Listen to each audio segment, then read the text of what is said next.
भाजपचे नेते प्रवीण दरेकरांनी रायगडच्या शिवसेनेवर निशाणा साधला आहे। शिवसेनेचे जिल्हा परिषद सदस्य निष्क्रिय आहेत असा टोला त्यांनी लगावला। विकासासाठी त्यांनी काहीच केलं नाही असंही दरेकरांनी म्हटलंय। तर रायगडमध्ये भाजपची सत्ता येणार असा विश्वासही त्यांनी व्यक्त केलेला आहे। भाजपचे नेते प्रवीण दरेकरांनी शिवसेनेवर निशाणा साधलेला आहे। आणि या जिल्ह्यामध्ये शिवसेनेच्या विरोधात रायगड जिल्ह्यामध्ये भारतीय जनता पार्टी आणि राष्ट्रवादी एकत्र आलेली आहे। कारण या ठिकाणी प्रस्थापित असणारी शिवसेना त्यांच्या विरोधात एक परिवर्तनाची लाट या ठिकाणी निर्माण झाली। विकासासाठी त्या ठिकाणी जिल्हा परिषदेच्या माध्यमातून निवडून गेलेल्या जिल्हा परिषद प्रतिनिधींनी काही केलं नाही सदस्यांनी, आणि त्याच्यामुळे लोकांना बदल हवा आहे।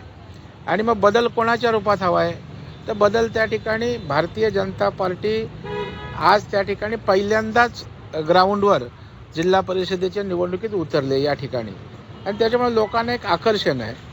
केंद्रात मोदी साहेब आहेत, राज्यात देवेंद्रजी आहेत,